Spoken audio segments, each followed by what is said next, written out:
सच्चिदानंद कह करके प्रणाम कर रहे हैं। मैया ने कहा कि प्रभु, एक ऐसी विचित्र लीला है आपकी, आप इन सन्यासियों को प्रणाम क्यों कर रहे हैं? भगवान ने कहा, भोले बाबा ने, देवी ये हमारे आराध्य हैं, यही तो संसार के मालिक हैं। सती मैया ने कहा कि ये एक स्त्री के लिए वन वन भटक रहे हैं और आप इनको संसार के मालिक कह रहे हैं, हमारी समझ में बात नहीं आ रही है। भगवान भोलेनाथ सती मैया को समझा रहे हैं।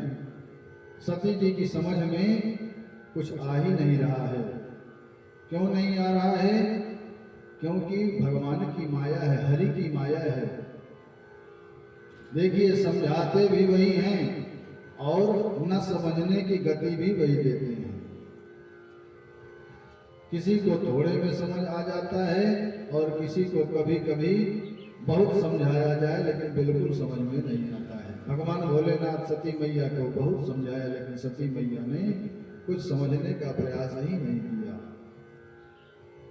भगवान भोलेनाथ मैया से कहते हैं कि हे देवी, जो तुम्हारे मन अति संदेहु तो किन जाय परीक्षा लेहु। तब लग बैठी अहम बट छाही, जब लगी तुम हम ही पाई। भगवान भोलेनाथ सती मैया से कहते हैं कि हे देवी, मेरे बहुत बताने पर भी आपके समझ में जब नहीं आ रहा है, आपके मन में संदेह ही है, तो जा करके आप मेरे प्रभु की परीक्षा ले सकती हो। मैया परीक्षा लेने के लिए तैयार हो जाती है। भोले बाबा कहते हैं कि जाइए, आप परीक्षा ले करके आइए, जब तक आप वापस नहीं आएंगी मैं यहीं बट वृक्ष की छांव में बैठा रहूंगा, आपका इंतजार करता रहूंगा। अब तो भगवान भोलेनाथ सती मैया का भार प्रभु पर सौंप दिए और मन में विचार करते हैं कि होई है सोई जो राम रचि राखा, को करि तर्क बढ़ावहि शाखा। भगवान भोले बाबा ने सती मैया का पूरा भार ब्रह्मा जी को सौंप करके और स्वयं राम नाम का जप प्रारंभ कर दिए हैं। मैया सती से कहते हैं भोले बाबा कि हे देवी, आप जा रही हो परीक्षा करने के लिए, तो थोड़ा विवेक पूर्वक परीक्षा करना, कहीं आपसे कोई चूक न हो जाए। कथा आपने अनेक बार सुनी होगी। सती माता परीक्षा करने गई हैं तो सती माता का स्वरूप, सती जो है मैया सीता का स्वरूप ले लिया है और सीता मैया का स्वरूप लेकर के भगवान श्री राम के सामने पहुंची है। जैसे ही सती मैया सीता मैया का स्वरूप लेकर के भगवान श्री राम के सामने पहुंचती हैं, भगवान श्री राम उनको देख करके दोनों हाथ जोड़ करके प्रणाम करते हैं और कहते हैं कि मैया, अकेली ही वन में कहाँ भटक रही हो? भोले बाबा कहाँ हैं? आप अकेले ही क्यों आई हो? अब तो सती मैया बिल्कुल लज्जा से सिर झुका लिया। अब उनके कुछ समझ में ही नहीं आ रहा है कि क्या किया जाए। सती मैया भगवान से प्रार्थना करती हैं कि हे प्रभु, आप हमें क्षमा करिए। भगवान भोलेनाथ ने मुझे बहुत समझाया लेकिन मेरे मन में इतना संदेह था कि मेरे मन में आपकी परीक्षा लेने का भाव आ गया। हे प्रभु, मुझे क्षमा करिए। अब सती मैया वहां से वापस आई हैं भगवान भोले बाबा के पास। भगवान भोले बाबा के पास जब पहुंचती हैं तो भोलेनाथ पूछते हैं कि देवी, परीक्षा ले आई, सब ठीक ठाक तो है? तब सती मैया कहती हैं कि हे भोलेनाथ, मैंने कोई भी परीक्षा नहीं लिया है। जैसे आपने उनको सच्चिदानंद कह करके प्रणाम किया था, वैसे ही मैं भी जाकर के उनको सच्चिदानंद कह करके ही प्रणाम किया है, उनकी जय जयकार की है। अब भगवान भोलेनाथ सोच रहे हैं कि इतना मैंने समझाया तब तो इनके बात एक भी समझ में नहीं आई, और ये कह रहे हैं कि मैं भी जा करके उसी तरह प्रणाम किया है जैसे आपने प्रणाम किया है। जब आपको उसी तरह प्रणाम करना था तो इतनी दूर जाने की क्या जरूरत थी, इतना परेशान होने की क्या आवश्यकता थी, यहीं से आप प्रणाम कर सकती थी। भगवान भोले बाबा अपने मन में यह विचार कर रहे हैं और ध्यान लगाते हैं कि सती मैया ने किया क्या है। ध्यान लगा करके जानना चाहते हैं।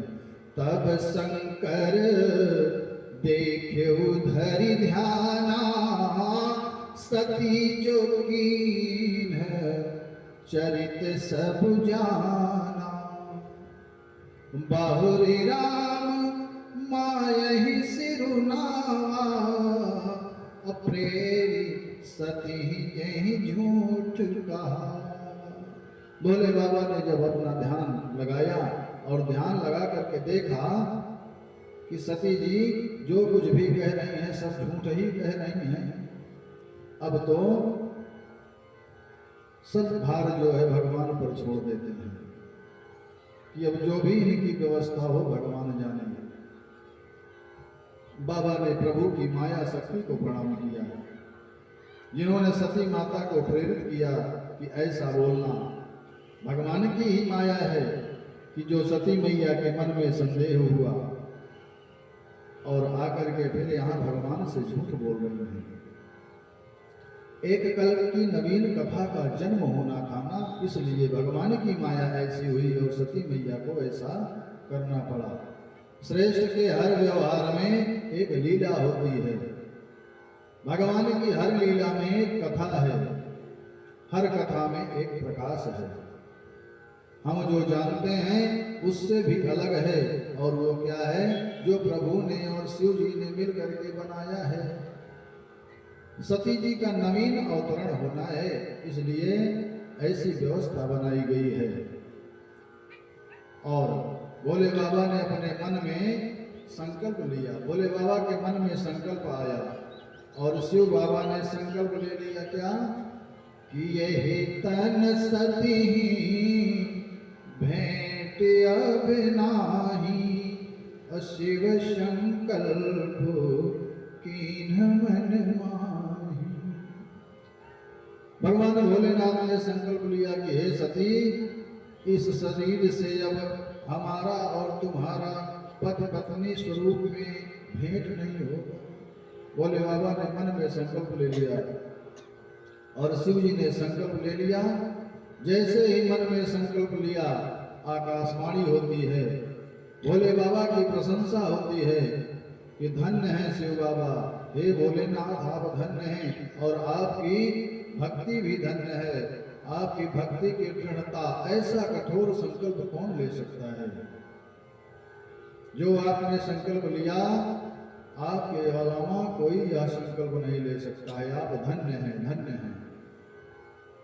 अब भगवान श्री राम का स्मरण करते हुए भोलेनाथ चलने का प्रयास करते हैं। उसी समय सती मैया ने भी आकाशवाणी सुनी। उनके चित्त में आया कि शिव जी ने ऐसा कौन सा संकल्प ले लिया। मैया भगवान से पूछने लगी कि हे बाबा, कौन सा आपने संकल्प ले लिया?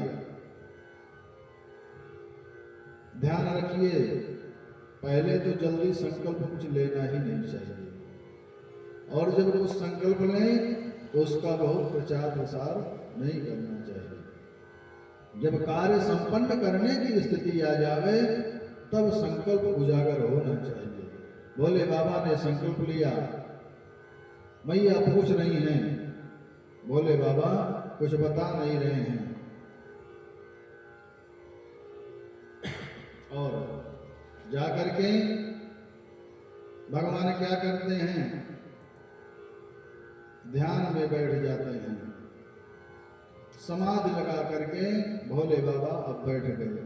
शंकर सहज स्वरूप समारा, लागी समाधि अखंड अपारा। सहज भाव से भोले बाबा बैठ गए हैं। बिल्कुल उनके मन में किसी प्रकार का कोई हलचल नहीं है। शांति स्वभाव से बैठ करके और भोले बाबा समाधि लगा लिए हैं। कितने दिन की? 1 2 दिन 4 दिन 10 दिन 100 दिन 1000 दिन के नहीं, मेरे बाबा की अखंड समाधि लग गई है। 1 2 बरस की भी नहीं लगी है। बीते संबत सहस 87,000 वर्ष बीत गए, शिव बाबा को समाधि में बैठे रहे। भोले बाबा समाधि में बैठे हैं और मैया जो है विचार कर रहे हैं कि अब क्या होगा। 87,000 वर्ष शिव जी मौन रहे, क्योंकि जब बोलेंगे तो बात और बढ़ जाएगी। कहीं कहीं मौन रहना भी बहुत फायदेमंद होता है। जब 2 व्यक्तियों का विचार न मिल रहा हो,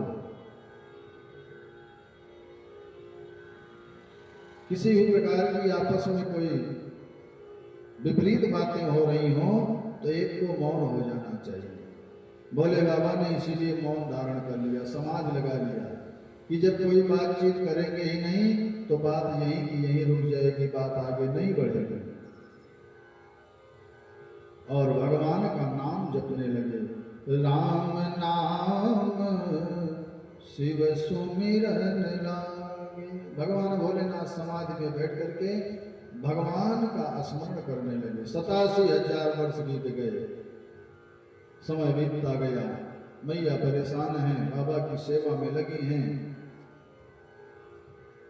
और जब समाधि से बाबा जगे हैं, समाधि से उठे हैं, तो सबसे पहले भगवान का ही नाम ले रहे हैं। क्या? कि राम नाम शिव सुमिरन लागे, और जाने सती जगत पति जागे। मैया ने जाना कि भोले बाबा अब जग गए हैं। मैया ने जाकर के भगवान के चरणों में प्रणाम किया है। और भगवान ने क्या किया? भोले बाबा ने क्या किया? शिव जी ने आसन निकाल करके सती जी को अपने सामने आसन दे दिया, सामने बिठाया। देखिए, शिव जी ने कुछ कहा भी नहीं कि बैठिए, हालचाल भी नहीं पूछा। सिर्फ क्या किया? जाय शंभु पद बंदन कीन्हा, सन्मुख शंकर आसन दीना। भोले बाबा ने भगवती को सामने आसन दिया। आसन किसको दिया जाता है? अपने से बड़ों को आसन दिया जाता है। तो क्या सती मैया भोले बाबा से बड़ी है क्या? भगवान ने सती मैया को आसन क्यों दिया? भगवान भोलेनाथ ने सती मैया को आसन इसलिए दिया कि सती मैया ने सीता जी का रूप धारण कर लिया था, और मेरे भोले बाबा अब सती मैया को अपनी आराध्या समझ रहे हैं, इसलिए उनको आसन दिया है। भोले बाबा ने सन्मुख आसन दिया और मैया बैठी हैं। लगे कहन हरि कथा रसाला, दक्ष प्रदेश भये तेहि काला। भगवान भोलेनाथ मैया को कथा सुनाने लगे हैं, और इधर भगवान भोलेनाथ मैया को कथा सुना रहे हैं, और उधर दक्ष प्रजापति को भगवान ब्रह्मा जी ने प्रजापतियों का प्रशासक नियुक्त किया है। अब दक्ष ने सभी का आदर एवं शिव बाबा का निरादर करने के लिए यज्ञ की रचना किया है। सब यक्ष किन्नर गंधर्व देवतागण वहीं जा रहे हैं। सती मैया ने देखा कि विमान जा रहे हैं। मैया ने पूछा कि बाबा, यह सब लोग कहाँ जा रहे हैं? भगवान भोलेनाथ ने कहा कि हे देवी, ये सब दक्ष प्रजापति के यहाँ जा रहे हैं। मैया ने कहा कि वहां किस लिए जा रहे हैं? कई बार पूछती है। भगवान भोलेनाथ सोच रहे हैं, एक बार पूछेंगी, 2 बार पूछेंगी, फिर शांत हो जाएंगी। मैया ने बार बार पूछा। तब भगवान ने कहा, आपके पिताजी ने यज्ञ की रचना की है, इसलिए ये सब आपके पिता के घर जा रहे हैं। तब सती मैया ने पूछा कि जब ये सब लोग जा रहे हैं तो हम लोग काहे नहीं जा रहे हैं, हम लोग को भी चलना चाहिए। भगवान भोलेनाथ ने कहा कि हे देवी, हम लोगों को बुलाया नहीं गया इसलिए हम लोग नहीं जा रहे हैं। हम लोग कैसे जाएंगे, हमको जब बुलाया ही नहीं गया तो कैसे जाएंगे। तब मैया ने कारण पूछा कि क्यों नहीं बुलाया है। अगर नहीं बुलाया तो ठीक भी है, पिता के घर, गुरु के घर, मित्र के घर बिना बुलाए भी जाना चाहिए। हो सकता है किसी व्यस्तता में भूल गए हों, ना बुलाए हों। भगवान ने कहा कि हे देवी, आप बहुत बढ़िया कह रही हो, लेकिन हम लोग चलेंगे नहीं। कहवनीक मोरेहु मन भावा, और यहाँ अनुचित नहीं नेवत पठावा। हे देवी, आपने बहुत अच्छी बात कही है, मेरे मन को बहुत अच्छा लगा, लेकिन ध्यान रखिए यह अनुचित है। अगर उन्होंने मुझे निमंत्रण भेजा होता तो हम लोग जरूर चलते, उन्होंने निमंत्रण नहीं भेजा है, और औरों को भी निमंत्रण न भेजे होते तो हम लोग चलते, लेकिन औरों को निमंत्रण भेजा है, हमें नहीं भेजा निमंत्रण, तो हम लोग कैसे चल सकते हैं। मैया बार बार निवेदन करती हैं, फिर कहती हैं कि पिता के घर बिना निमंत्रण के भी जाना चाहिए, गुरु के घर बिना निमंत्रण के भी जाना चाहिए, मित्र के घर बिना निमंत्रण के बिना बुलाए भी जाना चाहिए। हे प्रभु, आप चलने के लिए तैयार होइए। भगवान भोलेनाथ कहते हैं, हे देवी, आप ठीक कहती हो, पिता के घर, गुरु के घर, मित्र के घर बिना निमंत्रण के जाना चाहिए, लेकिन कब? जब पिता से, गुरु से, मित्र से समानता, प्रेम का भाव हो, तब बिना बुलाए भी जाना चाहिए। लेकिन जब बैर भाव हो जाए, किसी बात की अनबन हो जाए, तब बिना निमंत्रण के नहीं जाना चाहिए। जाने पर अपमान ही होगा। लेकिन मैया जो है मान नहीं रही है, कहती है नहीं प्रभु, मुझे चलना ही चाहिए। भगवान भोलेनाथ कहते हैं, हे देवी, जब आप मान ही नहीं रही हो तो आपको जाना है तो आप जाओ, लेकिन मैं नहीं जाऊंगा। तब मैया कहती है कि निमंत्रण क्यों नहीं आया, कारण क्या है। तब भगवान ने पूरी बात बताई कि एक बार सभी देवता, ऋषि, मुनिगण एक सभा में बुलाए गए थे। आपके पिता वहां आए। जब प्रजापति का भार उन्हें मिला, सभा अध्यक्ष बने थे, वो आए तो सबने उठ करके उन्हें प्रणाम किया, लेकिन मैं ध्यान में ही बैठा रहा, मैंने उठ करके उनको प्रणाम नहीं किया। इसीलिए वो क्रोधित हो गए और हमको अब किसी भी कार्यक्रम में बुलाते नहीं, हमारी उनकी बहुत बातचीत भी हो गई। तब मैया कहती हैं, तब गलती आपकी है, आप सभा में गए थे कि वहां ध्यान करने गए थे, आप वहां समाधि लगाने गए थे। गलती आपकी है, मेरे पिता की कोई गलती नहीं है। मैया भोले बाबा से कहती है कि हे प्रभु, अब मुझे मेरे पिता के घर जाना ही है। तो भगवान कहते हैं, हे देवी, जब आप जाना ही चाहती हो तो जाओ, मैं आपको गणों के साथ भेज देता हूँ। सती मैया तैयार होती हैं, तब बाबा ने 2 गणों के साथ सती मैया को भेजा है। दिए मुख्य गण संग तब विदा कीन त्रिपुरा। आगे की कथा आप सब जानते ही हैं। सती मैया पिता के घर गई हैं। सती अम्मा जब वहां पहुंची हैं तो उनकी कुशलता किसी ने नहीं पूछा। कारण क्या था कि दक्ष प्रजापति ने सबको मना कर दिया था कि अगर शिव और सती इस यज्ञ में आए तो उनसे कोई बात नहीं करेगा, उनकी तरफ कोई देखेगा भी नहीं। सती मैया पहुंची हैं, कोई उनसे मिल भी नहीं रहा है, कोई उनसे हालचाल भी नहीं पूछ रहा है। सती मैया गई हैं, कोई मिल नहीं रहा है। मैया ने देखा, सती मैया की माँ ने देखा, दौड़ करके आकर के बेटी को हृदय से लगाया है। सिर्फ माता ने ही हालचाल पूछी है, ना तो दक्ष ने सती मैया की हालचाल पूछी, ना उनकी जितनी और बहनें थी उन्होंने भी सती मैया से नहीं मिला है। मैया दौड़ पड़ी हैं, सती मैया से मिलती हैं और कहती हैं कि मेरी लाडली आ गई है। दक्ष प्रजापति को यह देख करके उनके पूरे शरीर में जैसे आग सी लग गई है। दक्ष प्रजापति को क्रोधित होते हैं महारानी के ऊपर, लेकिन मैया सती मैया को भेंट रही हैं, उनका स्वागत कर रही हैं। सती मैया माँ से कहती हैं कि हे माँ, मैं थोड़ा यज्ञ मंडप की परिक्रमा करके यज्ञ मंडप का दर्शन करके आती हूँ।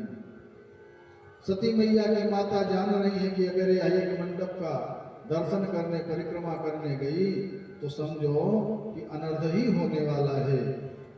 सती माँ की माता कहती है नहीं बेटी, पहले चलो जलपान कर लो, थोड़ा विश्राम कर लो, काफी थक गई होगी, उसके बाद यज्ञ मंडप की परिक्रमा करने दर्शन करने जाना। सती मैया मानती नहीं है, यज्ञ मंडप के पास जाती हैं, यज्ञ मंडप की परिक्रमा करती हैं और यज्ञ मंडप की परिक्रमा करते हुए यज्ञ मंडप में देख रही हैं कि किस देवता का कहां कहां स्थान दिया हुआ है। सबका स्थान देखती हैं लेकिन भोले बाबा का स्थान वहां नहीं देख रही हैं। अब सती मैया क्रोधित होती हैं। सती मैया क्रोधित होकर के सभी देवताओं और ऋषियों को भला बुरा कहती हैं, डांटती हैं और कहती हैं कि हे सभासदों, सुनहु सभासद। सती मैया सभी पर क्रोधित होती हैं। सुनहु सभासद सकल मुनिंदा, कही सुनी शंकर दिन निंदा। सुनहु सभासद सकल मुनिंदा, कही सुनी जिन शंकर निंदा। से फल तुरंत लाभ सब काहू, भली भांति पछताव बिताहू। संज शंभु श्री पति अखबारा, सुनिए जाता हूँ असिमर जाता। काटी हुता सुजीव जो बसाई, श्रवण मोदे नत चलिए पराई। जगदात्मा महेश पुरारी, जगत जनक सबके हितकारी। पिता मंदकति निंदक तेहि, दक्ष शोक संभव देहि। तजी हम तुरत देहि देहि हेतु, उर्धर चंद मौल वृष केतु। अस कहि जोग अग्नि तन जारा, अस कहि जोग अग्नि तन जारा। भयउ सकल मख हाहाकारा, भयउ सकल मख हाहाकारा। मैया क्रोधित होकर के सभासदों ऋषियों मुनियों सबको डांटती हैं, फटकारती हैं और पिताजी से अपने कहती हैं कि हे पिताजी, ध्यान से सुनिए, आप सभी लोगों ने मेरे प्रभु का अपमान किया है, मेरे पतिदेव का अपमान किया है, भोले बाबा का अपमान किया है। शिव जी का अपमान इतना मैं सहन नहीं कर सकती हूँ। मैया क्रोधित होकर के अपने पिता से कहती हैं कि हे पिता, आज मुझे अपने शरीर पर धिक्कार हो रहा है कि मैं आपकी पुत्री हूँ। और क्रोधित हो करके अपने शरीर को योग अग्नि में समाप्त कर देती हैं। और जैसे ही योग अग्नि में अपने शरीर को समाप्त करती हैं, चारों तरफ हाहाकार मच जाता है। और अंत समय में सती मैया भगवान से प्रार्थना करती हैं कि हे प्रभु, अभी तक तो जो मैंने गलती की ठीक है, लेकिन अगले जन्म में भी मेरे भोले बाबा ही पति रूप में मुझको प्राप्त हों। सती मरत हरि सन पर मांगा, शिव पद अनुरागा सती मरता रे सन बर मागा जन्म जन्म शिव पद अनुरागा तेहि कारण हिमि गिर गृह जाई तेहि कारण हिमि गिर गृह जाई जनमी पार्वती तज पाई तेहि कारण हिमि गिर गृह जाई जनमी पार्वती तज पाई। जाते जाते मेरी माँ ने भगवान श्री हरि से प्रार्थना की, प्रभु राम से प्रार्थना की कि हे प्रभु जहाँ जाऊं वहां पर शिव जी ही मुझे पति रूप में प्राप्त हो। भगवान से प्रार्थना करती हैं और भगवान तथास्तु कहते हैं। मेरी मैया अपने शरीर को योगाग्नि में भस्म कर दिया और भगवान से बार बार जन्म जन्म शिव पद अनुरागा जन्म जन्म शिव पद अनुरागा। मैया ने प्रार्थना किया और भगवान ने आशीर्वाद दे दिया क्या कि बिल्कुल अगले जन्म में भगवान भोलेनाथ ही आपको मिलेंगे। और कब मिलेंगे? जब सप्त ऋषि आकर के आपको दर्शन देंगे तब आप समझ लेना कि आपको भोले बाबा मिलने ही वाले हैं। अजहु मानहु कहा हमारा हम तुम कहो पर नीक विचारा। अजहु मानहु कहा हमारा हम तुम कहो पर नीक विचारा। दूषण रहित सकल गुण राशि श्रीपतिपुर वैकुंठ निवासी। दूषण रहित सकल गुण राशि श्रीपतिपुर वैकुंठ निवासी। भगवान ने कहा कि हे देवी आपको भोले बाबा ही अगले जन्म में भी पति के रूप में मिलेंगे। फिर मैया पार्वती ने कहा कि भोले बाबा ही मुझे चाहिए, आप निश्चित समझ लीजिए। महादेव अवगुण भवन विष्णु सकल गुण यही कर मनोरम जाहे सन तेहि तेहि सन काम। मैया पार्वती मैया सती ने भगवान से प्रार्थना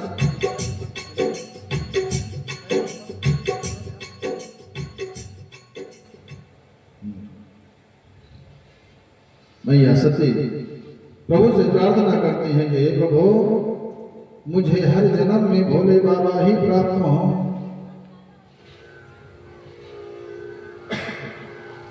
और अब मैया जाकर के हिमांचल के यहाँ जन्म लेती हैं। मैया का जन्म हिमांचल राज के यहाँ होता है। और जब जन्म हुआ मैया का तो हिमांचल राज खूब प्रसन्न होते हैं। इतने प्रसन्न हैं कि प्रसन्नता का कोई ठिकाना ही नहीं है। मैया पार्वती का अवतरण हुआ, नारद जी पहुंचे हैं, हिमांचल राज उनका स्वागत किए हैं और स्वागत करके मैया का नामकरण करने के लिए नारद जी से कहते हैं। नारद जी नामकरण करते हैं, उमा, अंबिका, भवानी अनेक नाम बताते हैं और नारद जी कहते हैं कि हे हिमालय राज, यह पुत्री आपकी जो है आपके यश को बढ़ाने वाली होगी। हिमांचल राज कहते हैं कि हे ऋषिवर, मेरी पुत्री की रेखा को देख करके इसके बारे में आप बताइए, इसके जीवन के बारे में बताइए, इसका पति कैसा होगा, सब बताने की कृपा करिए। नारद जी मैया पार्वती के हाथों को देख करके कहते हैं कि अगुण अगाम अगुण अमान मातु पितु हीना उदासीन सब संशय छीना। अगुण अमान मातु पितु हीना उदासीन सब संशय छीना। सिया राम जय जय राम। राम सिया राम जय जय राम। नारद जी कहते हैं कि हे हिमालय राज जी, आपके पुत्री का जो पति होगा वो अगुण होगा, अमान होगा, उसके न कोई गुण होगा, वो उसका मान भी नहीं होगा, माता पिता से हीन होगा। जोगी जटिल काम मन नगन मंगल वेश। अस स्वामी यही कहाँ मिले परिहस्त हसिरे। ऐसी रेखा पार्वती जी के हाथ में है। पार्वती मैया ने जब सुना वो तो गदगद हो गई, लेकिन मैना जी को कष्ट हुआ कि बेटी को ऐसा वर मिलेगा तो मेरी बेटी कैसे रहेगी, मेरी बेटी का जीवन कैसे संवरेगा। हिमाचल से मैना ने कहा कि हे महाराज, नारद जी से पूछिए इसका कुछ उपाय भी है, ऐसे कैसे ब्याह कर देंगे हम ऐसे व्यक्ति के साथ। तब हिमाचल जी ने नारद जी से कहा हे प्रभु कृपा करिए, कोई उपाय भी तो बताइए। नारद जी कहते हैं कि हे हिमाचल राज जी, ब्रह्मा जी ने जो माथे पर लिखा है उसे मिटाने वाला कोई नहीं है, वर तो यही मिलेगा जैसे रेखा कह रही है। हाँ, एक उपाय है। उपाय क्या है? जे जे पर के दोष बखाने ते सब शिव पाही मैं हनुमानी। नारद हिमाचल राज से कहते हैं कि हिमाचल राज, एक उपाय है। इस कन्या के हाथ में जो रेखा कह रही है, जो जो गुण दोष हैं इसके पति के, वो सभी गुण और दोष भगवान भोलेनाथ में भी हैं। मेरे अनुमान से ये लक्षण शंकर जी में हैं, और शिव जी से जो ब्याह हो गया तो समझो सब दोष भी गुण हो जाएगा, सब दोष जो है गुण में बदल जाएगा। शंभु सहज समरथ भगवाना, यही विवाह सब विधि कल्याणा। शंभु सहज समरथ भगवाना, यही विवाह सब विधि कल्याणा। तो यह होगा कैसे?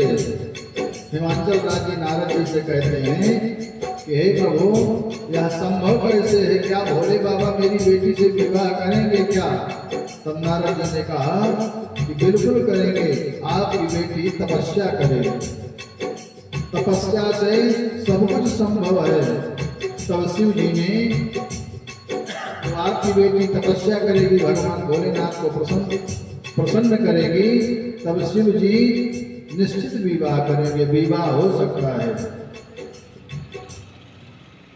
नारद जी हिमाचल राज को समझा रहे हैं कि आपकी बेटी तपस्या करे तो भगवान भोलेनाथ प्रसन्न होंगे और विवाह संभव है।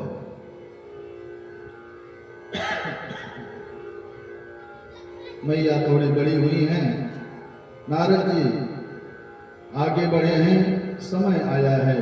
पिताजी को प्रणाम करके और मैया पार्वती अब भगवान भोलेनाथ को पाने के लिए, तपस्या करने के लिए तैयार होती हैं।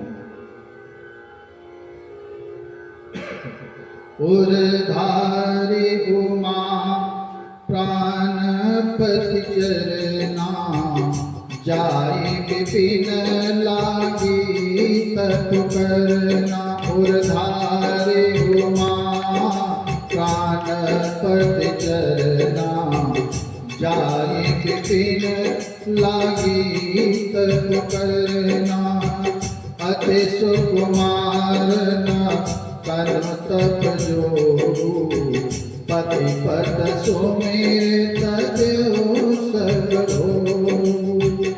मैया पार्वती जो है भगवान को पाने के लिए तपस्या करने के लिए तैयार होती हैं। इतनी सुकुमार हैं लेकिन फिर भी तपस्या करने के लिए तैयार हैं और तपस्या प्रारंभ कर दिया है। कैसी तपस्या कर रही हैं? कछु दिन भोजन बारी बतासा किए कठिन कछु दिन उपवासा कछु दिन भोजन बारी बतासा किए कठिन कछु दिन उपवासा बेल पाती मही पर सुखाई तीन सास सम्मत सोई खाई बेल पाती मही पर सुखाई तीन सास सम्मत सोई खाई पुनि परिहरे सुखान ऊपर नाम ओ महीना तब भयउ अपरना पुनि परिहरे सुखान ऊपर नाम ओ महीना तब भयउ अपरना। 3000 वर्ष तक मैया ने तपस्या की है, बेलपत्र खाया है। बेलपत्र में 3 पत्ते होते हैं। मैया ने बेलपत्र खा करके तपस्या की है। उसके बाद हवा पी करके वायु पी करके तपस्या की है। बड़ी कठिन तपस्या की है। मैया तपस्या कर रही हैं और मैया की कठिन तपस्या के साथ आकाशवाणी होती है क्या? असत पाहुन कीन भवानी भय अनेक धीर मुनि ज्ञानी असत पाहुन कीन भवानी भय अनेक धीर मुनि ज्ञानी। आकाशवाणी होती है कि हे देवी ऐसी कठोर तपस्या किसी ने नहीं किया। आप पहले ही शिव जी के वाम अंग में निवास करती हैं, पहले से भी हैं आप और हमेशा आप ही भगवान भोले बाबा के वामांग में निवास करने वाली होंगी। ऐसी तपस्या किसी ने नहीं किया। आपको शिव जी अवश्य मिलेंगे। मैया ने पूछा कि कब मिलेंगे? तब आकाशवाणी ने कहा कि जब सप्त ऋषि आपको मिल जाएं तब आप समझ लेना कि आपको भोले बाबा जल्दी ही मिल जाएंगे।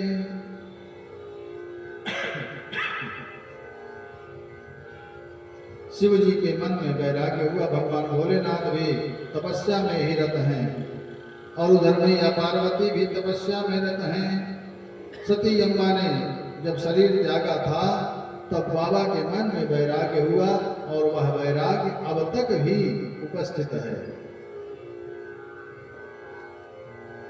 सभी देवता सोच रहे हैं कि सब पार्वती मैया तपस्या कर रही हैं, भोले बाबा प्रसन्न हो जाएं और प्रसन्न होकर के मैया से विवाह कर लें।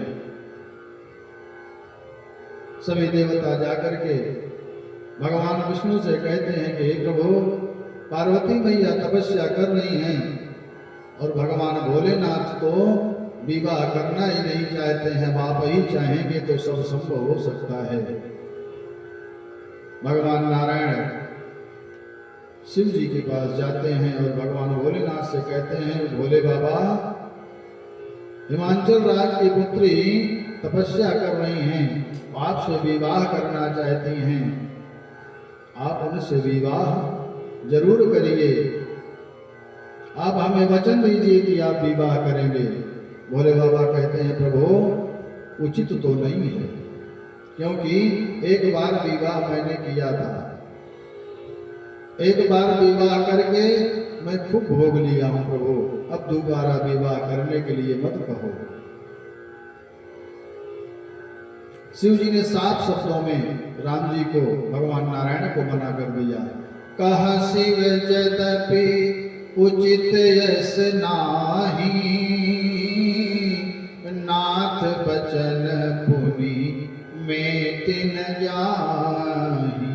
हे प्रभु, आप जो कह रहे हैं हम ये कैसे कहें कि आप अनुचित वाणी बोल रहे हो। हे प्रभु, उचित नहीं है मेरी समझ में, और आपके वचनों को काटना भी, आपकी वाणी को झुठलाना भी मेरे बस की बात नहीं है प्रभु। हे प्रभु, उचित तो नहीं है, लेकिन मैं आपकी बात को कैसे काटूं। आपकी आज्ञा, जो आप कहेंगे आपकी आज्ञा सिरोधार्य होगी प्रभु, लेकिन मेरा मन विवाह करने का नहीं है। सिरधारी आयसु करि तुम्हारा, परम धर्म यहाँ नाथ हमारा। हे प्रभु, माता पिता गुरु प्रभु की वाणी बिना विचारे ही कल्याण में जान करके करना चाहिए। हे प्रभु, मैं आपकी बात कैसे काट सकता हूँ। जो आपकी आज्ञा है मैं उस आज्ञा को पालन करने के लिए तैयार हूँ। आपकी वाणी सिरोधार्य है प्रभु। मातु पिता गुरु प्रभु कई वाणी, बिनहि विचार करी सब जानी। मातु पिता गुरु प्रभु कई वाणी, बिनहि विचार करी शुभ जानी।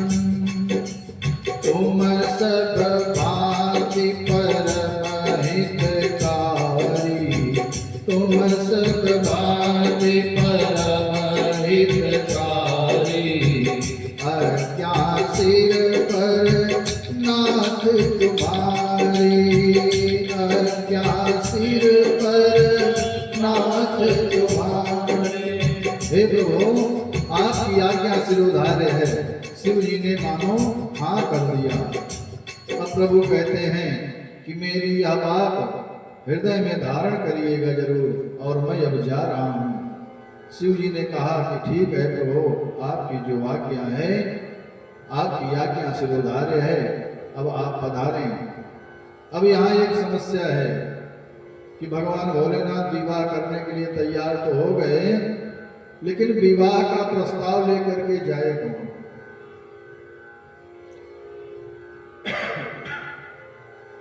यहाँ पर लड़के से स्वयं कहा जा रहा है, वर से स्वयं कहा जा रहा है कि आप उस लड़की से जाकर के विवाह कीजिए, लेकिन कोई प्रस्ताव तो लेकर जाने वाला हो। कितना कठिन है। अब भगवान भोले बाबा को ही विवाह का प्रस्ताव भी निश्चित करना है कि कैसे विवाह का प्रस्ताव भेजें। अब शिव बाबा ही विवाह का प्रस्ताव भेजें, तब विवाह की रचना बने। आगे क्या हुआ, भगवान भोले बाबा ने पूरी रचना तैयार की। कारण क्या है, क्योंकि कारण यह है कि भगवान को भोले बाबा ने वचन दिया है, अपने इष्ट को वचन दे दिया है। भगवान ने क्या कहा भोले बाबा से कि जाई विवाह, जाकर के विवाह करो। राम जी की आज्ञा है, मानना तो पड़ेगा ही भगवान को। भगवान ने, भोले बाबा ने विवाह की रचना बनाई। सबसे पहले भगवान भोलेनाथ ने सप्तऋषियों को भेजा कि पार्वती तपस्या कर रही, जाकर के पहले उनकी परीक्षा लो, क्या वो मुझसे विवाह करने के योग्य है कि नहीं। पार्वती पही जाओ तुम प्रेम परीक्षा ले, गिरि प्रेरित पठयो भवन, दूरी करो संदेह। शिव बाबा ने सप्तऋषियों को बुलाया और सप्तऋषियों को बुला करके कहा कि हे सप्तऋषियों, आप जाकर के पार्वती जी की प्रेम की परीक्षा करिए और परीक्षा लेकर के हिमांचल राज को भेजिए कि वो जाकर के पार्वती जी को घर ले जाएं और मेरा स्वरूप बता करके उनके मन के संशय को समाप्त करो। सप्तऋषि गए हैं, मैया की परीक्षा लिया, पहले तो श्री हरि की प्रशंसा करते हैं सप्तऋषि जाकर के, मैया पार्वती के सामने भगवान हरि की प्रशंसा करते हैं। सप्तऋषि कहते हैं कि हे देवी, कहाँ आप नारद के भुलावे में पड़ गई हो? नारद ने आज तक जिसको कुछ बताया है, कहीं किसी का भला हुआ है क्या? नारद जी के वचन को मान करके आज तक किसी का घर बसा है? नारद तो सिर्फ एक दूसरे को भिड़ाने वाले ही हैं, आप उनकी बातों में कहाँ आ गई? आज तक नारद जी जिसको उपदेश दिए हैं उसका घर बर्बाद ही हुआ है, किसी का भला नहीं हुआ है। माँ ने कहा कि अब यह जन्म तो मैंने शिव जी के लिए अर्पित कर दिया है, अब जो होगा देखा जाएगा। आप हमें बहुत ज्यादा इधर उधर भटकाने का प्रयास न करें। सप्तऋषियों ने फिर जाकर के हिमांचल राज को प्रेरित किया और हिमांचल राज को प्रेरित किया कि हे हिमांचल राज, आप जाकर के मैया पार्वती को घर ले आइए, उनकी तपस्या पूरी हुई है। आगे तारक नाम के असुर का प्रसंग आता है। तारकासुर ने कठोर तपस्या करके भगवान ब्रह्मा जी से यह वर मांगा है। देखिए, असुर लोग बहुत बड़ी तपस्या करते हैं और जब कठिन तपस्या करके भगवान को प्रसन्न कर लेते हैं तो सिर्फ वरदान में अमर होने का ही वरदान मांगते हैं, इसके अलावा उनके पास और कोई वरदान मांगने का रास्ता नहीं होता है। आज तक अब से लेकर के सतयुग तक देख लीजिए, जितने भी राक्षस कठिन तपस्या किए हैं, जब भगवान उनसे प्रसन्न हुए तो सभी राक्षस अमर होने का ही वरदान मांगे हैं। तो तारकासुर भगवान ब्रह्मा से अमर होने का वरदान मांगता है। बाद में जब ब्रह्मा जी कहते हैं कि यह संभव तो नहीं है, तब तारकासुर कहता है ठीक है, अगर यह संभव नहीं है तो आप हमें ऐसा वरदान दीजिए कि शिव जी के पुत्र से ही मेरा वध हो, इसके अलावा और कोई न मार सके। और तारकासुर को यह पता है कि शिव जी अब विवाह करेंगे नहीं, जब विवाह करेंगे नहीं तो उनको पुत्र होगा नहीं, तो मेरा वध होगा ही नहीं। ब्रह्मा जी ने आशीर्वाद दे दिया और इधर मैया को हिमांचल राज अपने महल को लाते हैं। विवाह तारकासुर का अत्याचार बढ़ने लगा है। इधर जब ब्रह्मा जी से वरदान पा लिया तो अब देवताओं पर अत्याचार करना शुरू कर दिया, पृथ्वी पर अत्याचार करना शुरू किया, देवताओं से युद्ध करना शुरू किया। देवता लोग परेशान होकर के ब्रह्मा जी के पास जाते हैं कि हे प्रभु, तारकासुर हम सबको बहुत परेशान कर रहा है, कोई उपाय करिए प्रभु। ब्रह्मा जी ने कहा कि उपाय तो सिर्फ भोले बाबा के पास ही है, हम सबके पास कोई उपाय नहीं है। अगर भोले बाबा पार्वती से विवाह कर लेंगे और जब विवाह कर लेंगे तो उसके उपरांत पुत्र उत्पन्न होगा और भगवान भोलेनाथ के पुत्र के द्वारा ही तारकासुर का वध हो सकता है। सभी देवता जाकर के ब्रह्मा जी के साथ भोले बाबा से प्रार्थना करते हैं कि हे प्रभु, अब आप शीघ्र मैया पार्वती से विवाह करिए। सभी देवता ब्रह्मा जी जाकर के भगवान से प्रार्थना करते हैं कि हे प्रभु, कैलाश के निवासी नमो बार बार हो। सभी देवता जाकर के भगवान भोलेनाथ से प्रार्थना कर रहे हैं, कैलाश के निवासी नमो बार बार हो, कैलाश के निवासी नमो बार बार हो, कैलाश के निवासी नमो बार बार हो। आए शरण तिहारी प्रभु तार तार तू, आए शरण तिहारी प्रभु तार तार तू। भक्तों को कभी शिव ने निराश ना किया, भक्तों को कभी शिव ने निराश ना किया। मांगा जो कभी, मांगा जिसे चाहा वही वरदान दे दिया, मांगा जिसे चाहा वही वरदान दे दिया। बड़ा है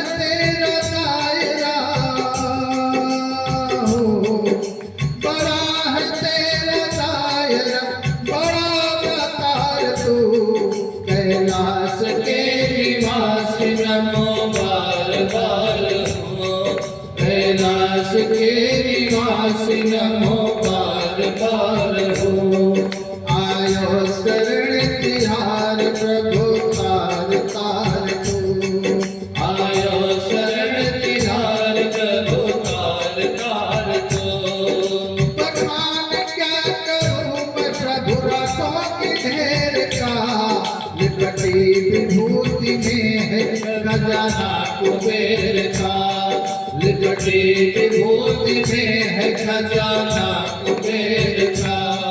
है गंगाधार मुक्तिधार ओंकार तू, है गंगाधार मुक्तिधार ओंकार तू। आयो शरण तिहार प्रभु तार तार तू, कैलाश के निवास नमो पार पार हो, कैलाश के निवासी नमो पार पार हो। आयो शरण तिहार प्रभु तार तार तू, आयो शरण तिहार प्रभु तार तार तू। क्या क्या नहीं किया है ये हम प्रमाण है, तेरी कृपा के आसर सारा जहान है, तेरी कृपा के आसरे सारा जहान है। क्या क्या नहीं दिया है ये हम प्रमाण है, क्या क्या नहीं किया है ये हम प्रमाण है, तेरी कृपा के आसरे सारा जहान है, तेरी कृपा के आसरे सारा जहान है। जहर पिया जीवन दिया कितना उदार तू, जहर पिया जीवन दिया कितना उदार तू, कैलाश के निवास नमो बार बार हो, कैलाश के निवास नमो बार बार हो। आयो शरण तिहार प्रभु तार तार तू, आयो शरण तिहार प्रभु तार तार तू। तेरी कृपा बिना नहीं लेख भी अड़ू, तेरी कृपा बिना नहीं लेख भी अड़ू, लेते हैं श्वास तेरी दया से तन तनु, लेते हैं सांस तेरी दया से तनु तनु। करते करते एक बार मुझको निहार तू, कैलाश के निवास नमो बार बार हो, आयो शरण तिहार प्रभु तार तार तू, आयो शरण तिहार प्रभु तार तार तू। आयो शरण तिहारी प्रभु तार तार तू। सभी देवता लोग पृथक तीन पृथक तिन्ह कीन्ह प्रशंसा, भय प्रसन्न चंद्रयो तंसा। सभी देवता लोग गए हैं भोले बाबा के पास और अलग अलग सभी प्रशंसा कर रहे हैं, प्रार्थना कर रहे हैं। शिव जी प्रसन्न होकर के कहते हैं कि कहिए देवताओं, काहे लिए आप लोग पधारे हो, क्या उद्देश्य है। सारे देवता सिर झुकाए हुए कहते हैं कि हे प्रभु, पहले तो सिर झुका करके कोई कुछ बोल ही नहीं रहे हैं। जब देवता लोग कुछ बोल नहीं रहे हैं तब पितामह ब्रह्मा ने कहा कि हे भोले बाबा, सभी देवता लोग कोई उत्सव देखना चाहते हैं, उत्सव मनाना चाहते हैं। कौन सा उत्सव? सभी देवता आपके विवाह उत्सव में सम्मिलित होना चाहते हैं बाबा। ब्रह्मा जी ने खुल करके कहा कि सभी देवताओं के हृदय में यह है कि आपका विवाह देखना चाहते हैं, आपके विवाह उत्सव में सम्मिलित होना चाहते हैं। और जब ब्रह्मा जी ने भगवान भोले बाबा से कहा तो भगवान भोले बाबा को भगवान श्री राम को दिया गया वचन याद आ गया। भगवान ने सप्तऋषियों को भेजा था परीक्षा के लिए। सप्तऋषियों ने आकर के भोले बाबा को बताया कि हे प्रभु, पार्वती जी आपके विवाह के योग्य हैं, अब विवाह की तैयारी होनी चाहिए। भगवान भोलेनाथ भी विवाह के लिए तैयार हो रहे हैं। भगवान भोलेनाथ वो सभी उनके गण सजा रहे हैं। सप्तऋषि मैया की जय जयकार करके आगे बढ़े हैं। हिमाचल राज को जाकर के कामधान की बात बताई है। भगवान भोलेनाथ ने कामदेव को भी भस्म किया था। कामदेव आकर के भगवान भोले बाबा की तपस्या को भंग करना चाहता था। सभी देवता लोग कामदेव को भी भेजे थे भोले बाबा की तपस्या को भंग करने के लिए। कथा आप सब जानते हैं। इधर भोले बाबा विवाह के लिए तैयार हो रहे हैं। लगे समारन सकल सुर वाहन विविध विमान, अहो सगुन मंगल सुभद करहि अपचरा। सभी देवता लोग भी भोले बाबा के विवाह के लिए तैयारी बना रहे हैं। देवताओं की पत्नियां भी विवाह में सम्मिलित होने के लिए तैयार हो रही हैं। और इधर भोले बाबा के गण जो है भगवान को तैयार कर रहे हैं। कैसे? शिव ही शंभुगन करहि सिंगारा, जटा मुकुट यही मार सवारा। शिव ही शंभुगन करहि सिंगारा, जटा मुकुट यही मार सवारा। कुंडल कंकण पहिरे प्याला, तन विभूति पट के हर झाला। शशि ललाट सुंदर सिर गंगा, नयन तीन उपधीत भुजंगा।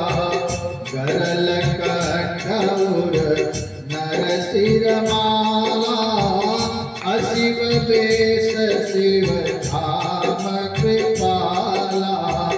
कर त्रिशूल डमरू विराजा, चले बसाह चढ़ी बाजहि बाजा। चले बसाह चढ़ी बाजहि बाजा। भोले बाबा शांत बैठे हैं। भोले बाबा को बाबा के गण सजा रहे हैं। सजावट भी कुछ ला करके नहीं, जो अगल बगल वस्तु है उसी से भोले बाबा को सजा रहे हैं।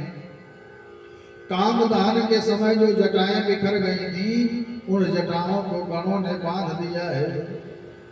जटा को ऐसे सिर के ऊपर गोल गोल बांधा कि जटा जो है मुकुट जैसी लगने लगी है। और अब मोर कहां से लाएं? घर का बुजुर्ग मोर खरीदता है तब मोर चढ़ता है। तो गणों ने कहा कि रुकिए, सांपों को लिया, उनके सिर को आपस में बांध दिए और किया क्या? जटा के मुकुट पर चारों ओर से पहना दिया। सांपों की पूंछ चेहरे तक लटका दिया। जटा के मुकुट पर सांपों का मोर है। कान में कुंडल सांपों का, हाथ में कंगन सांपों का, बाहों में बाजूबंद सांपों का। जो विभूति थी श्मशान की लाई है, भस्म श्मशान की भस्म को लाए हैं और भगवान के पूरे शरीर में भस्म को लगा दिए। पाउडर चाहिए लगाने के लिए ना, तो श्मशान की भस्म ला करके भोले बाबा के शरीर में बढ़िया लगा दिए हैं। पूरे शरीर में लगाकर एकदम चकाचक कर दिया। बाबा जी लिखते हैं कि जैसे दूल्हा बन करके शिव जी चले थे, सब अंग में भस्म लगा दिया। काम शत्रु शिव जी शांत स्वरूप जो मुख चमक रहा था, उस पर सांपों की पूंछ का सेहरा लटका है। बस मुख ही देखने वाला था तो सांपों ने उस मुख को भी ढक लिया है। कंठ में विष, जनेऊ जो है वो सांपों की। जिस बागंबर पर बैठे थे, गणों ने कहा कि बाबा यहाँ तो ठीक है, लेकिन वहां कैसे चलेंगे? अगर बागंबर धारण करके ही चलेंगे तो लोग क्या कहेंगे? गणों ने क्या किया? उस बागंबर को भी सांपों से ही बांध दिया। बेस अकल्याणकारी है। कल्याण के स्वरूप बाबा गले में नरमुंड माला पहने हुए हैं। जो गण जिस श्मशान से आए हैं एक मुंड लेकर के चले आए हैं और उसी मुंडों की माला बना करके भोले बाबा को पहना दिया गया है। वो मुंड की माला बनाई किससे जाए? माला बनाने के लिए तागा भी चाहिए ना, तो उन्हीं सांपों में ही मुंड की माला पिरो दी गई है और भगवान को वह माला पहना दी गई है। भोले बाबा अब चल दिए हैं, सभी बाराती साथ में हैं। देख शिवहि सुरप्रिय मुस्काही, अपर लायक दुल्हन जग नाही। और उधर सब सोच रहे हैं कि जो यह दुल्हन है इस वर के लायक नहीं है और इस दुल्हन के लायक यह वर भी नहीं है। भोले बाबा बारात लेकर के अब चले हैं। बारात कैसी है? भगवान भोले बाबा ने अपने गणों से कहा, नंदी बाबा से कहा कि हे बाबा सभी को निमंत्रण दे दो, सब लोग बारात में चलें। भगवान की आज्ञा पाकर के नंदी बाबा ने सभी को निमंत्रण दे दिया। शिवयन शासन सुनि सब आए, शासन सुनि सब आए। जय शिव शंकर जय भोला। शिवयन शासन सुनि सब आए, जय शिव शंकर जय भोला। प्रभु पद चलग शीस तिन नाय, जय शिव शंकर जय भोला।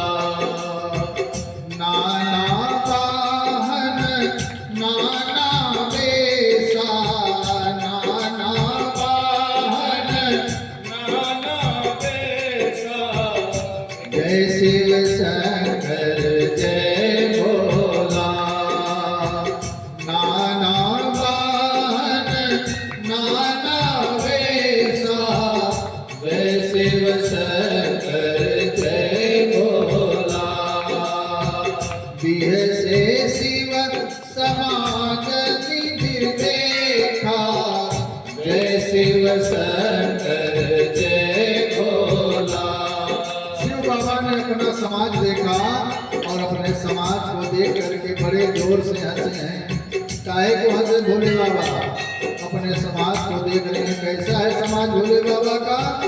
तो मुख ही न विपुल मुख काहू, जय शिव शंकर जय भोला। तो मुख ही न विपुल मुख काहू, जय शिव शंकर जय भोला। बिनु पद कर को बहुपद बाहु, जय शिव शंकर जय भोला। भोले बाबा अपने गणों को, अपने बारातियों को देख रहे हैं क्या कि किसी के तो मुंह है और किसी के एक तो मुंह नहीं है, किसी के हाथ है किसी के एक तो हाथ नहीं है, किसी के पैर किसी के एक तो पैर नहीं है। कोई बहुत मोटा ताजा है, कोई बिल्कुल अपने हड्डी दिख रही है किसी की। ऐसी व्यवस्था को देख करके भोले बाबा हंस रहे हैं। विपुल नयन को नयन विहीना, जय शिव शंकर जय भोला। हृष्ट पोष्ट को अति तन कीना, जय शिव शंकर जय भोला। कोई बहुत ऐसे पुष्ट है और कोई बिल्कुल दुबला पतला है, किसी के आँखें और किसी की एक तो आँख नहीं। भगवान भोलेनाथ के ऐसे बाराती हैं। शिव बाबा की आज्ञा सुन करके जो लोग जहाँ जहाँ थे सब भोले बाबा की बारात करने के लिए दौड़ पड़े हैं। अपने अपने वाहन से, अनेक वाहन है। भोले बाबा तो बैल पर सवार हैं। भोले बाबा का सवारी बैल है, सभी अपने अपने वाहनों से भोले बाबा की बारात में चल दिए हैं। बाबा बड़े प्रसन्न हैं। भोले बाबा का समाज आ गया और बिना समाज के बात बनती भी नहीं है।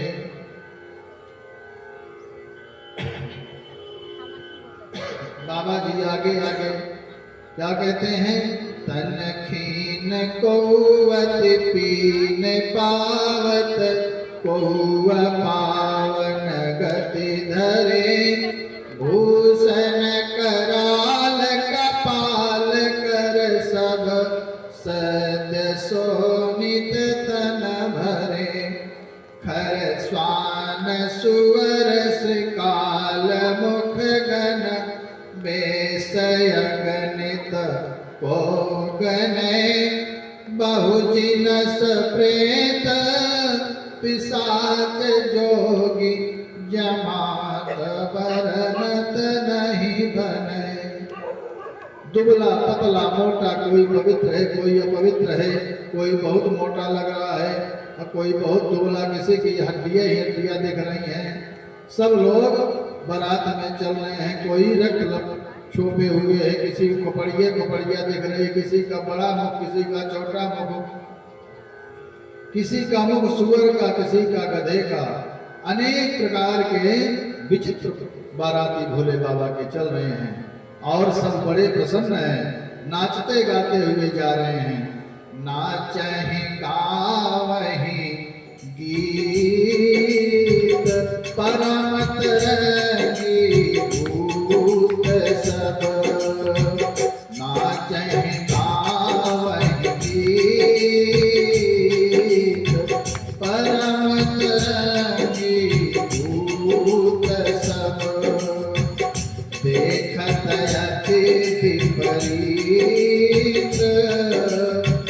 बोलहि वचन विचित्र विधि। सभी भोले बाबा के बाराती एक साथ बोल रहे हैं क्या? बम बम बम बम बम बम बम बम बम बम बम बम जय भोला, बम बम बम बम बम बम बम बम बम बम बम जय भोला, हर हर बम बम हर हर बम बम जय शिव शंकर जय भोला, हर हर बम बम हर हर बम बम जय शिव शंकर जय भोला, अगड़ बम बम अगड़ बम बम जय शिव शंकर जय भोला, बगड़ बम बम अगड़ बम बम जय शिव शंकर जय भोला, अगड़ बम बम अगड़ बम बम जय शिव शंकर जय भोला, बगड़ बम बम बम बम बम जय शिव शंकर जय भोला। जैसे दुल्हा वैसे बाराती हैं। अब सभी लोग नाचते कूदते हुए बारात को आगे लेकर के बढ़ रहे हैं। देवता भी भोले बाबा की बारात में हैं। शिव समाज जब देखन लागे, बिडरी चले वाहन सब भागे, शिव समाज जब देखन लागे, बिडरी चले वाहन सब भागे। भोले बाबा की बारात को देख करके हिमालय राज्य के नगर के जो बच्चे हैं वो बारात को देख करके डर रहे हैं। हाथी घोड़ा लड़का भागे, लइके अपने परान को। जितने भी बच्चे हैं भोले बाबा की बारात को देख करके भाग रहे हैं। जाकर के सभी बच्चे अपने अपने घरों में घुस जाते हैं। हरि धीरज ताहा रहे सयाने, बालक सब लय जीव पराने। हरि धीरज ताहा रहे सयाने, बालक सब लय जीव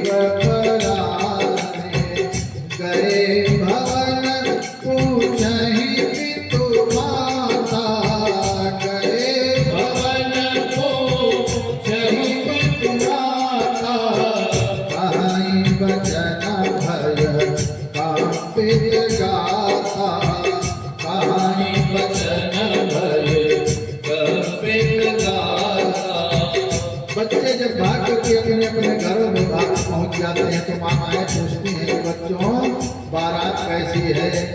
जब माताएं पूछती हैं बारात कैसी है तो लड़का सब जा करके दरवाजा बंद करके अंदर घुस जाते हैं। बच्चे कहते हैं भैया बारात नहीं है ये तो यम की बारात आई है, भूत प्रेतों की बारात आई है भैया, उधर मत जाना। बच्चे कहते हैं कहीं कहा कही जाए न पाता, जम कर दार के घरों पर आता। बच्चे माता से कहते हैं कि हे भैया ये बारात नहीं यमराज की सेना आई हुई है और दूल्हा कैसा है। लड़का कहते हैं दूल्हा तो बिल्कुल पागल है, बिल्कुल पागल है भैया, दूल्हा तो देखने लायक भी नहीं है। कैसे बरबौरा बसा असवारा, प्याल कपाल विभूषण चारा। बरबौरा बसा असवारा, प्याल कपाल विभूषण चारा। लड़का लोग कहते हैं कि भैया दूल्हा तो बिल्कुल पागल है। क्यों पागल है भैया? दूल्हा तो बैल पर बैठ करके आया है। क्या दूल्हा बैल पर बैठ के आता है? क्या दूल्हा तो घोड़े पर बैठ के आता है। लेकिन यह ऐसा दूल्हा है कि जो बैल पर बैठ के आया है। आज तक हमने बैल पर दूल्हा बैठे हुए नहीं देखा है भैया। ऐसी बारात नहीं देखी अभी तक, जिया हो धक्का धक, जिया हो धक्का। बच्चे माताओं से कहते हैं कि भैया आज तक हमने ऐसी बारात नहीं देखी है। ऐसी बारात नहीं देखी अभी तक, जिया हो धक्का धक, जिया हो धक्का धक, जिया हो धक्का धक। केहू के मुँह मुँह, केहू के कौराही, केहू के मुँह मुँह, केहू के मुँह नाही, केहू के मुँह मुँह, केहू के मुँह के करे ये कहूँ नहीं खाएगा पाका। जिया हो धक्का धक, जिया हो धक्का धक, जिया हो धक्का धक। जे करे तो ये कहूँ नहीं खाएगा पाका। जिया हो धक्का धक, जिया हो धक्का धक, जिया हो धक्का धक। केहू के पैरे पैर, केहू के पैरे नाही, केहू के पैर पैर, केहू के पैर नाही। जेकरे ना पैर बा चलै टपाटा। जिया हो धक्का धक, जिया हो धक्का धक, जिया हो धक्का धक। ऐसी बारात नहीं देखी अभी तक, जिया हो धक्का धक, जिया हो धक्का धक। भोले बाबा की बारात को देख करके सभी बच्चे डर रहे हैं। बारात कैसी है, भोले बाबा कैसे हैं। प्याहन बैला की सवारी त्रिपुरारी आ गए। प्याहन बैला की सवारी त्रिपुरारी आ गए। त्रिपुरारी आ गए, भोले बाबा आ गए। त्रिपुरारी आ गए, भोले बाबा आ गए। प्याहन बैला की सवारी त्रिपुरारी आ गए। प्याहन बैला की सवारी त्रिपुरारी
त्रिपुरारी आ गए, ब्याहन बैला के सवारी त्रिपुरारी आ गए, ब्याह बैला के सवारी त्रिपुरारी आ गए, ब्याहन बैला के सवारी त्रिपुरारी आ गए, ब्याह बैला के सवारी त्रिपुरारी आ गए। इधर बच्चे जाकर के माताओं से बताते हैं भोले बाबा के बारात की स्थिति। बारात आगे बढ़ी है। अब बाबा अपनी बारात को आगे लेकर के पहुंचते हैं, हिमालय राज के यहाँ पहुंच रहे हैं। उधर मैना रानी जो है बारात के स्वागत के लिए आरती की थाल सजा करके आगे बढ़ी है अपनी सखियों के साथ। मेरी माँ मैना सखियों के साथ आरती करने के लिए आरती की थाल लेकर के दूल्हे बाबा की आरती उतारने के लिए आगे आई हैं। मैना शोभया रथी सवारी, संग सुमंगल गावहि नारी। मैना शोभया रथी सवारी, संग सुमंगल गावहि नारी। कंचन थाल सोहबर पानी, परिचन चली हरहि हरसानी। परिचन चले हरहि हरसानी, विकट वेश रोतहि जब देखा। विकट वेश रोतहि जब देखा। अबलन उर भजो भयउ विषेखा। अबलन उर भजो भयउ विषेखा। भागी भवन बैठी अति कासा। भागी भवन बैठी अति कासा। गए महेश जहाँ जनमासा। गए महेश जहाँ जनवासा। मैना शुभया रति सवारी, संग सुमंगल गावहि नारी। संग सुमंगल गावहि नारी। मैया मैना ने भोले बाबा को देखा और एक बार अपनी बिटिया का ध्यान किया। भोले बाबा को दूल्हे के रूप में देख करके अपनी बिटिया का ध्यान कर रही हैं। एक बार दूल्हे की ओर देखती हैं, फिर अपने मन में सोच रही हैं, इस बावले के साथ मेरी बिटिया कैसे रहेगी, इस पागल के साथ, इस बावले के साथ मेरी बिटिया कैसे रहेगी। यद्यपि नारद जी ने इसको पहले से ही बता रखा था। जदपि बर अनेक जग माही, यही कहाँ शिव तज दूसर नाही। जब नारद जी ने मैना मैया को और हिमांचल राज को पहले ही बता दिया था, तो फिर आज कष्ट क्यों हो रहा है मैना मैया को। मैना जी अंदर गई हैं और मैया पार्वती को, मैया भवानी को गोदी में ले करके अब उन्हें गले से लगा करके रो रही हैं और बेटी के भाग्य को कोस रही हैं, अपने भाग्य को कोस रही हैं। सोच रही हैं कि मेरी बेटी को ब्रह्मा ने इतना सुंदर स्वरूप दिया है और इसका पति यह कहाँ से बावला आ गया है। ये बावला पति कैसे इसे प्राप्त होगा, बावले पति के साथ मेरी बिटिया कैसे रहेगी। मैया पार्वती से कहती हैं कि हे बिटिया, मैं इस पागल से तेरा विवाह बिल्कुल नहीं होने दूंगी। मैं तुझको लेकर के समुद्र में डूब जाऊंगी, मैं भी मर जाऊंगी और तुझे भी मार दूंगी, लेकिन इस बावले से तेरा विवाह नहीं होने दूंगी। अगर समुद्र में डूबने पर नहीं मरी तो आग लगा करके मैं भी मर जाऊंगी, तुमको भी मार दूंगी, लेकिन इस बावले से विवाह नहीं होने दूंगी। अगर अग्नि से भी नहीं जली तो मैं और तुम दोनों विष खा करके मर जाऊंगी, लेकिन इस बावले से विवाह कदापि नहीं करूंगी। मैया मैना दुखी होकर के अपने मन के विचार को मैया पार्वती से कहती हैं और मन में विचार कर रही हैं, नारद को कोस रही हैं, इस नारद को मैं क्या कहूँ। नारद ने ऐसी बात बता दी, मेरी बिटिया को पहला फुसला दिया और कोस रही हैं। नारद कर मैं काह बिगारा, भवन मोर जिन्ह बसत उजारा।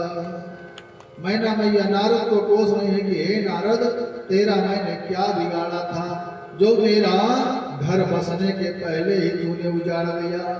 नारद कर मैं काह बिगारा, भवन मोर जिन्ह बसत उजारा।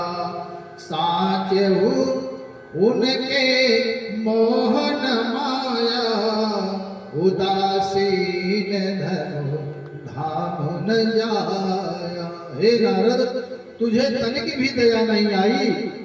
मैंने और मेरी बेटी ने तेरा क्या बिगाड़ा था जो ऐसा पागल दूल्हा तुमने मुझे बता दिया।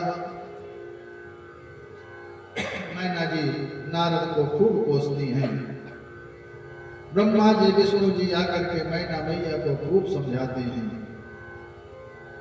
लेकिन मैना मैया समझ नहीं रही हैं। और पार्वती मैया भी मैया से कहती हैं कि हे माँ, आप बहुत परेशान मत होइए, जो मेरे भाग्य में है वही मिलेगा। जो प्राणी के भाग्य में होता है वह मिलकर ही रहता है, चाहे कोई जितना उपाय कर लिया जाए। कर्म लिखा जो बाहुर नाहु, तौकत दोष लगाइए काहू। तुम सनमित ही की विधि के अंका, मातु व्यर्थ जनी लेहु कलंका। हे भैया, आप काहे को परेशान हो रही हो, जब ब्रह्मा जी की रचना में, ब्रह्मा जी की व्यवस्था में यही मेरे पति हैं तो यही मुझे मिलेंगे, दूसरा कोई नहीं मिलेगा। काहे को अपने ऊपर कलंक ले रही हो।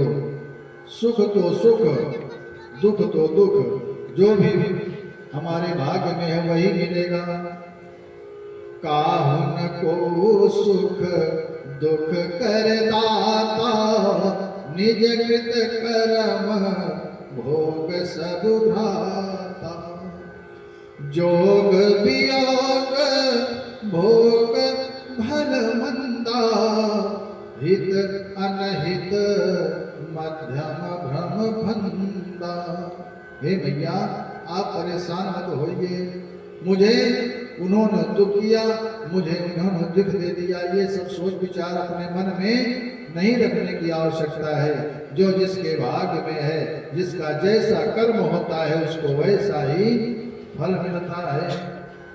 अगर मेरे भाग्य में यह बावला ही लिखा था तो यही मुझे मिलेगा।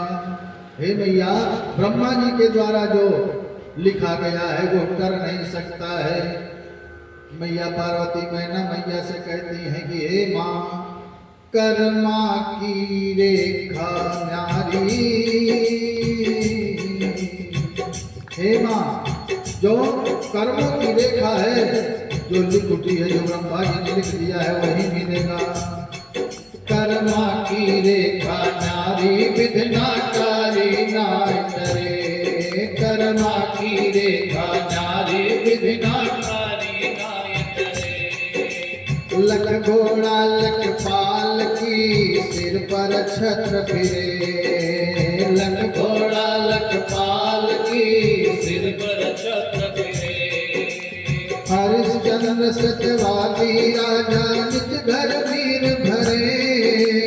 हरिश्चंद्र सत्यवादी राजा, निज घर वीर भरे। कर्मा की रेखा, कर्मा की रेखा न्यारी, विघ्नाकारी नाय करे। कर्मा की रेखा न्यारी, विघ्नाकारी नाय करे। मैया पार्वती मैना मैया को खूब समझा रही हैं। अब मैना मैया शांत हो गई हैं। नारद जी आए हैं, नारद जी खूब समझा रहे हैं, ब्रह्मा विष्णु सब समझा रहे हैं। और बहुत समझाने पर भी जब मैया नहीं समझ रहे हैं तो भगवान विष्णु आते हैं, कहते हैं कि हे देवी, अपने जीवन को धन्य बना लो। ये जो पुत्री है तुम्हारी, ये सिर्फ कहने की पुत्री है तुम्हारी, ये तो जगत की माता है। आपका भाग्य उदय हुआ है जो आपकी गोदी में इन्होंने जन्म लिया है। और ये जो दूल्हा है ना, ये संसार के मालिक हैं, जगत के पिता हैं, जगत गुरु हैं। आपका परम सौभाग्य है कि ये आपके दामाद बन करके आए हैं। आपको तो अपने भाग्य की सराहना करनी चाहिए और अपने आप को आप कोस रही हो। भगवान नारायण खूब समझा रहे हैं, लेकिन इतने पर भी मैना मैया समझ नहीं रही है।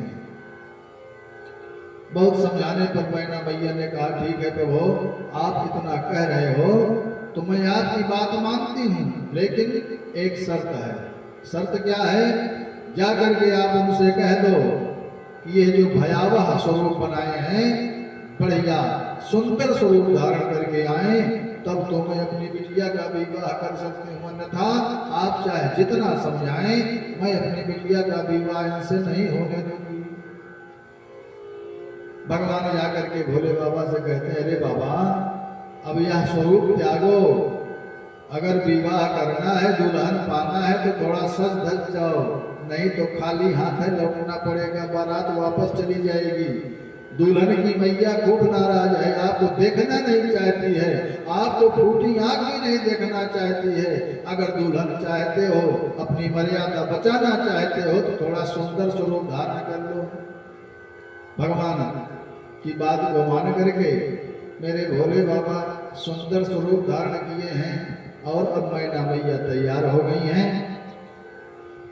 विवाह की घड़ी आती है, विवाह का कार्यक्रम संपन्न हो रहा है। मैना ने सखियों को बताया, सखियां प्रसन्न हैं और विवाह के समय गारी भी गाई जाती है। गारी मधुर स्वर देहि सुंदर, व्यंग्य वचन सुनावहि। हमको भाई गारी नहीं आती है, आती होती तो सुनाता। जो सखियां गा रही हैं, आप सब कुछ जानती ही हैं। और विवाह भगवान का संपन्न हुआ है। विवाह के बाद भोजन की तैयारी हो रही है। भोजन करहि सुरयति विलंब कर, सुन विनोद सच पावहि। सभी लोग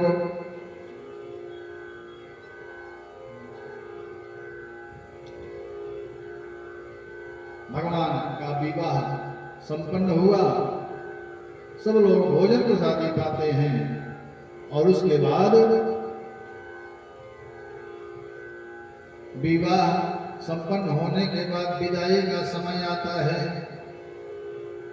मैया भोले बाबा के साथ चलती हैं कैलाश पर। भोले बाबा मैया को साथ लेकर के कैलाश पहुंचते हैं। करहि विविध विधि भोग विलासा, गणन समेत बसहि कैलासा। भोले बाबा अपने गणों के साथ मैया को साथ लेकर के कैलाश पर्वत पहुंचे हैं। हरि गिरिजा बिहार नित नयऊ, यही विधि विपुल काल चली गयऊ। बहुत समय बीता है। भोले बाबा और मैया पार्वती बड़े आनंद से रह रहे हैं, समय बीता है। तब जन्मेऊ खट बदन कुमारा, तारक वसुर समर जहि मारा। समय बीता है, कार्तिकेय भगवान ने जन्म लिया है और समय आने पर कार्तिकेय भगवान ने तारकासुर का वध भी किया है। क्योंकि तारकासुर ने वरदान लिया था कि भगवान भोले बाबा के अंश से जो भगवान भोले बाबा का पुत्र होगा, उसी के हाथों में मारा जाऊं। कार्तिकेय भगवान ने तारकासुर का वध किया। जग जान खन मुख जन्म कर प्रताप, पुरुषार्थ महा तेहि हेतु मैं किसके तु सुत कर, चरित संक्षेपहि का। यह उमा शंभु विवाह जे नर नारी कहाई जे गावहि, कल्याण काज विवाह मंगल सर्वदा सुख पावहि चरित सिंधु गिरिजा रमन वेद न पावहि पार अबर नहीं तुलसीदास किम अतिमति मंदु बाबा गोस्वामी तुलसीदास जी कहते हैं कि मैं बहुत बड़ा विद्वान नहीं हूँ, बहुत बड़ा बुद्धिमान नहीं हूँ।